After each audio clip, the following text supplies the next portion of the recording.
నమస్కారం news bulletin కి స్వాగతం. నా పేరు సుమలత. వార్తల్లో ముందుగా హెడ్లైన్స్.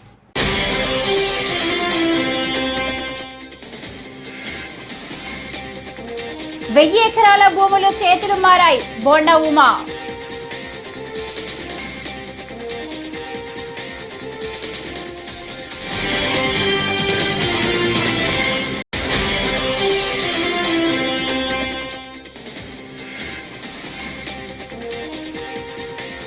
నాకు జ్వరం వచ్చింది, పోలీసు విచారణకు హాజరు కాలేను. నటి హేమ.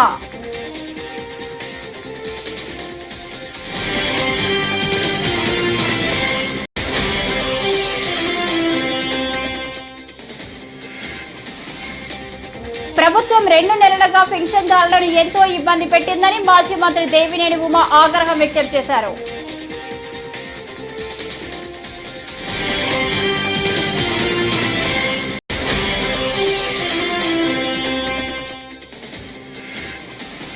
కవిత బెయిల్ పిటిషన్లపై ఢిల్లీ హైకోర్టులో విచారణ రేపటికి వాయిదా.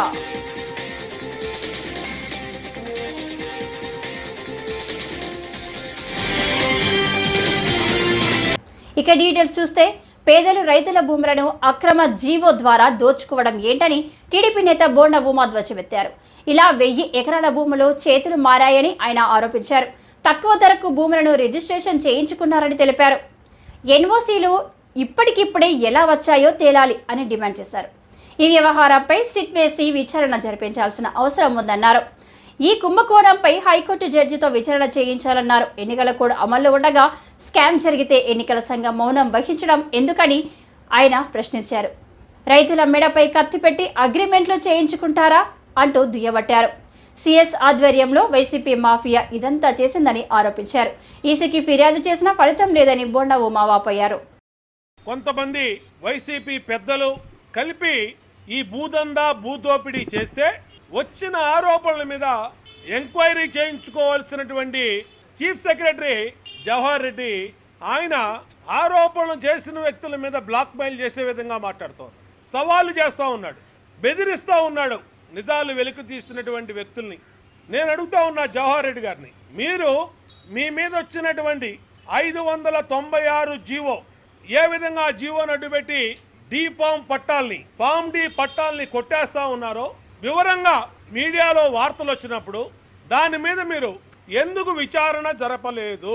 ఎలక్షన్ కమిషన్ కూడా జవహర్ రెడ్డి ప్రవర్తన కానీ ఎన్నికల సమయంలో ఆయన అధికార దుర్వినియోగం మీద కానీ అనేక సార్లు ఇప్పటికే కంప్లైంట్లు కూడా చేశాం తెలుగుదేశం పార్టీ నుంచి. కానీ ఈయన అధికార పార్టీకి ఒక తొత్తులాగా వ్యవహరిస్తూ ఈయన అధికార పార్టీ సీఎం పేషీ నుంచి సీఎం బంధువుల అండతో పెద్ద ఎత్తున భోగాపురం మండలంలో భూములు కుంభకోణం చేశారు. దీని మీద ఈరోజు ఢిల్లీలో తెలుగుదేశం పార్టీ కేంద్ర ఎన్నికల సంఘానికి ఫిర్యాదు చేస్తున్నాము. ఆల్రెడీ స్టేట్ ఎలక్షన్ కమిషనర్ గారికి ఇప్పటికే పలు దఫాలుగా ఫిర్యాదు చేశాం, కానీ ఎటువంటి చర్యలు తీసుకోలేదు. దాదాపు 2000 కోట్ల రూపాయల భూముల్ని 596 జీవో నడ్డు పెట్టుకొని కుంభకోణం చేశారు. ఎన్నికల కోడ్ అమల్లోకి వచ్చినాక చీఫ్ సెక్రటరీ రహస్యంగా విశాఖ వెళ్ళవలసిన అవసరం ఏంటి? వీటన్నిటి మీద ఎంక్వైరీ జరగాలి. ఎన్నికల అనంతరం రాష్ట్రం మొత్తం వైసీపీ చేస్తున్నటువంటి రౌడీజానికి అటు పల్నాడులో కానీ తిరుపతిలో కానీ తాడిపత్రి రాయలసీమలో కానీ ఏ విధంగా గొడవలు జరిగినాయో మీడియా కోడై కూస్తూ ఉంటే ఈయన భోగాపురం వెళ్ళి సొంత పనులు చక్కబెట్టుకోవడానికి భోగాపురం వెళ్ళి అక్కడ పేరుకి భోగాపురం ఎయిర్పోర్ట్ సందర్శించాడు కన్స్ట్రక్షన్ పని. ఎటువంటి సందర్భంలో మీరు ఏ పని చేస్తూ ఉన్నారు?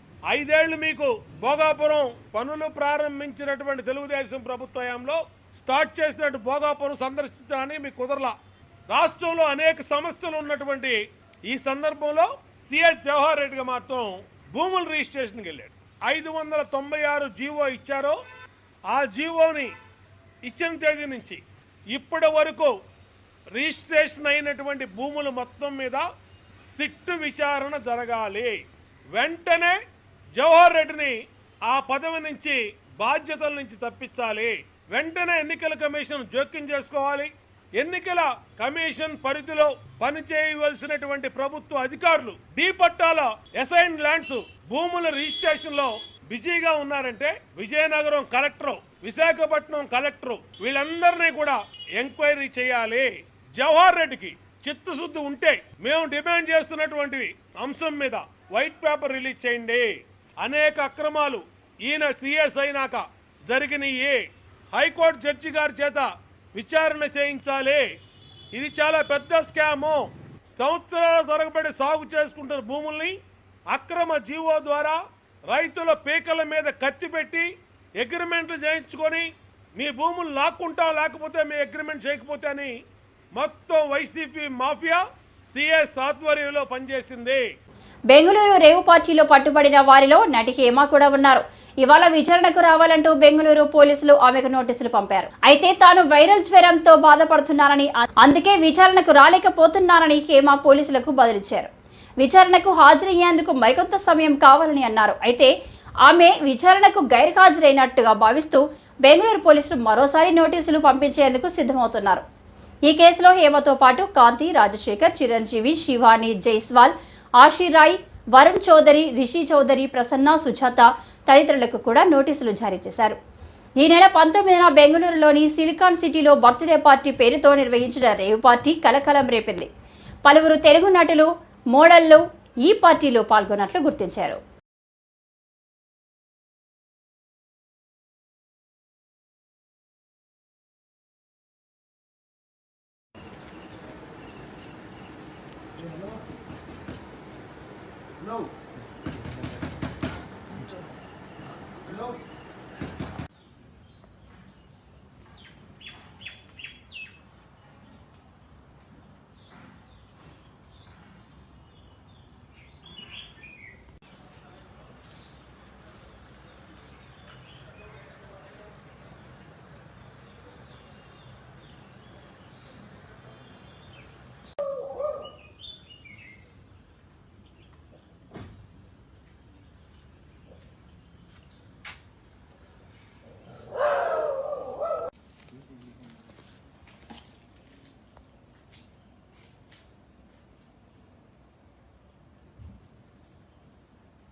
ಸದ್ಯ ಕರೆ ತಂದಿರುವಂತದ್ದು ಅಂದ್ರೆ ಆರೋಪಿಗಳು ಬೆಂಗಳೂರಿನಲ್ಲಿ ಮಾಡಿದಂತ ಸಂದರ್ಭದಲ್ಲಿ ಎಲ್ಲೋ ಕಡೆ ಸಿಸಿಬಿ ಅಧಿಕಾರಿಗಳು ದಾಳಿ ಮಾಡಬಹುದು ಅನ್ನೋ ಮಾಹಿತಿ ಆಧಾರದ ಮೇಲೆ ಬೆಂಗಳೂರಿನ ಪಾರ್ಟಿಯನ್ನು ಆಯೋಜನೆ ಮಾಡಿರುವುದು. ಪ್ರಮುಖವಾಗಿ ಇದು ತಮಿಳುನಾಡು ಬಾರ್ಡರ್ನಲ್ಲಿ ಬರುವಂತಹ ಎಲೆಕ್ಟ್ರಾನಿಕ್ಸ್ ತರಿಸುವಂತಹ ಸೀಗಲಿಗೆ ರಸ್ತೆಯಲ್ಲಿ ಬರುವಂತಹ ಈ ಒಂದು ಪರ್ಫಾರ್ಮೆನ್ಸ್ ಗೋಪಾಲ್ ರೆಡ್ಡಿ ಎನ್ನುವಂತದ್ದು ಒಂದು ಪಾರ್ಟಿ ಆಯೋಜನೆಗೆ ವಿಜಯ್ ಪ್ರಮುಖವಾಗಿ 30 ರಿಂದ 50 ಲಕ್ಷವನ್ನು ಖರ್ಚು ಮಾಡಿರುವುದನ್ನು ಮಾಹಿತಿ ಸದ್ಯಕ್ಕೆ ಸಿಕ್ಕಿರುವುದು. ಕೇವಲ ಆಂಧ್ರ ಮೂಲದ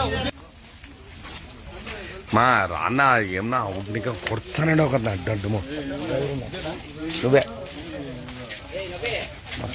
అవి 3 రాలే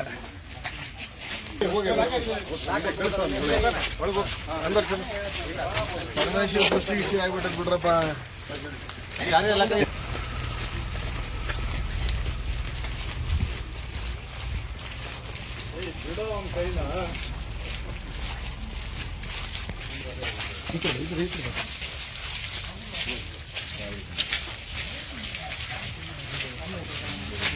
ప్రభుత్వం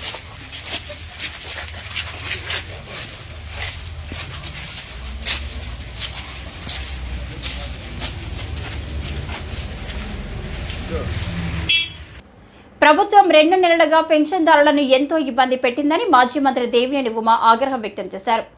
జగన్ నేతృత్వంలో జరిగిన దుర్మార్గపు కుట్రలో సీఎస్ సర్ఫ్ సీఈఓ 33 మంది వృద్ధుల మరణాలకు కారణమయ్యారని ఆరోపించారు. మరోసారి అలాంటి ఘోరాలు జరగకుండా చర్యలు తీసుకోవాలని సూచించారు. ఇకనైనా అధికార యంత్రాంగం మొద్దు నిద్ర వీడి జూన్ 1న ఇంటి వద్దే పెన్షన్లు అందించాలని డిమాండ్ చేశారు. మొద్దు నిద్ర నుంచి లేపమని జాతీయ అధ్యక్షులు చంద్రబాబు నాయుడు గారి పిలుపు మేరకు 64 లక్షల మంది పెన్షన్దారులు, ఎవరైతే పింఛన్దారులు, వీళ్ళందరూ కూడా 1వ తారీఖు ఉదయం 6 గంటలకల్లా తెల్లవారేసరికి మా ఇంటికి పెన్షన్ రావాలని కోరుకుంటున్నారు. గత 2 నెలలుగా జగన్ నాటకంలో భాగంగా, జగన్మోహన్ రెడ్డి కుట్రలో భాగంగా చీఫ్ సెక్రటరీ జవహర్ రెడ్డి నడిపించిన యంత్రాంగంతో ఎంతోమంది వృద్ధులు, వితంతువులు, దివ్యాంగులు, పింఛన్దారులంతా కూడా నానా ఇబ్బందులు పడ్డారు, నానా బాధలు పడ్డారు. ఏప్రిల్ నెలలో, మే నెలలో వాళ్ళ బాధల వర్ణాతీతం. ఉద్దేశపూర్వకంగా, దురుద్దేశపూర్వకంగా, కావాలని ఎన్నికల ప్రక్రియలో జగన్మోహన్ రెడ్డి ప్రభుత్వకి మంచి జరగాలని, ఓట్లు పడాలని దుర్మార్గపు కుట్రలో chief secretary Jawahar Reddy, Surf CEO Muralidhar Reddy, ఎవరైతే ఈ అధికార యంత్రాంగం ఉన్నారో వాళ్ళందరూ కూడా కలిసి ఏదైతే ఏప్రిల్ నెలలో సచివాలయాల దగ్గరికి రప్పించారు. ఎంతోమంది పదుల సంఖ్యలో ఆ రోజు వివిధ పత్రికల్లో, మీడియాలో వార్తలు వచ్చాయి. ఎండ వేడికి, ఆ రోజున 45 డిగ్రీల సెంటీగ్రేడ్కి వేడిమికి వృద్ధులు నానా బాధలు పడి, ఇబ్బందులు పడి, మరి సాక్షి ఛానల్లో, వాళ్ళ ఛానల్లో అయితే 60 మంది చనిపోయినట్టుగా గత 2 నెలల్లో వార్తలు పుంకానుగా వేశారు. వీటన్నిటికీ కూడా కారణం మీ జగన్ నాటకం, మీ దుర్మార్గం, మీ పైచాచికత్వం. రాజకీయ క్రీడలో అధికార యంత్రాంగాన్ని, అధికార పార్టీకి లబ్ధి చేయాలని అమాయకులైన పింఛన్దారుల్ని నానా బాధలు పెట్టారు. మహిళలను కానీ, వృద్ధులను కానీ, అవ్వలను కానీ, తాతలను కానీ. ఏప్రిల్ నెలలోనేమో సచివాలయాల చుట్టూ రప్పించారు, మే నెలలోనేమో బ్యాంకుల చుట్టూ తిప్పారు. నేను అడుగుతున్నా చీఫ్ సెక్రటరీ జవహర్ రెడ్డిని, సర్ఫ్ సీఈఓ మురళీధర్ రెడ్డిని, ఇంతవరకు ప్రభుత్వ పరంగా ఒక్క స్టేట్మెంట్ బయటకు వచ్చిందా? ఇళ్ళ దగ్గరికి వెళ్ళి ఎంతమందికి ఇచ్చారు? బ్యాంకుల్లో ఏ బ్యాంకుల్లో ఎంతెంత డబ్బు వేశారు? ఇప్పుడు దాకా ఎంత విత్డ్రా చేశారు?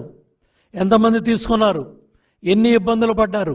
ఆధార్ దెమ్మనొకడో, పాన్ దెమ్మనొకడో, ఈ బ్యాంక్ అదనొకడో, ఆ బ్యాంక్ అని సచివాలయ సిబ్బంది ఏ బ్యాంకులో ఉందని ఇళ్ళకెళ్ళి చెప్పి రమ్మన్నారు. అదే సిబ్బందితో ఆ డబ్బులు వెళ్ళి ఇంటి దగ్గర ఇవ్వడానికి ఏమి నొప్పని నేను అడుగుతా ఉన్నా చీఫ్ సెక్రటరీ జవహర్ రెడ్డిని. ఢిల్లీ మద్యం కుంభకోణం కేసులో కవిత బెయిల్ పిటిషన్పై విచారణను ఢిల్లీ హైకోర్టు మంగళవారానికి వాయిదా వేసింది. సిబిఐ, ఈడీ కేసులో దాఖలైన బెయిల్ పిటిషన్లపై జస్టిస్ స్వర్ణకాంత శర్మ రేపు తదుపరి విచారణ చేపట్టనున్నారు. కాగా తన పిటిషన్లలో కవిత బెయిల్తో పాటు అరెస్టు, రిమాండ్ను ఆమె సవాల్ చేశారు. కవిత తరపున వాదనలు వినిపించిన న్యాయవాది విక్రమ్ చౌదరి ఆమె అరెస్టులో దర్యాప్తు సంస్థలు చట్టాన్ని ఉల్లంఘించాయని పేర్కొన్నారు. ఇప్పటికే ఈడీ, సిబిఐలు కౌంటర్ అఫిడవిట్లు దాఖలు చేశాయి. మంగళవారం మధ్యాహ్నం 12 గంటలకు తదుపరి విచారణ జరగనుంది. కాగా ఫలితం ఎలా ఉన్నా వాదనలు చాలా బాగా ఉన్నాయని విక్రమ్ చౌదరిని జస్టిస్ స్వర్ణకాంత శర్మ ప్రశంసించారు. ఈ సందర్భంగా కవిత తరపు న్యాయవాది పలు కీలక విషయాలను న్యాయస్థానం దృష్టికి తీసుకెళ్లారు. ఆమెపై కఠిన చర్యలు తీసుకోబోవంటూ సుప్రీంకోర్టులో ఈడీ అండర్టేకింగ్ ఇచ్చిందని, కవిత వేసిన రిట్ పిటిషన్ సుప్రీంలో పెండింగ్లో ఉండడంతో విచారణ ముందుకు సాగడం లేదంటూ ఈడీ సుప్రీంకోర్టుకు లేఖ రాసిందని తెలిపారు. తాము ఇచ్చిన అండర్టేకింగ్ తదుపరి వాయిదా వరకే అని అందులో స్పష్టం చేశారని చెప్పారు.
భారతీయ జనతా పార్టీ కాకినాడ సౌత్ మండల అధ్యక్షులు చెక్క రమేష్ ఆధ్వర్యంలో 29వ వార్డు కొయ్యవారి వీధిలో సేవా సంపర్క్ అభియాన్ కార్యక్రమంలో ముఖ్య అతిథిగా భారతీయ జనతా పార్టీ రాష్ట్ర intellectual cell convener Mutha Naveen Krishna చేతుల మీదుగా కాకినాడలో సోమవారం రెడ్డి రమ్యకు ఉచితంగా కుట్టు మిషన్ అందించారు.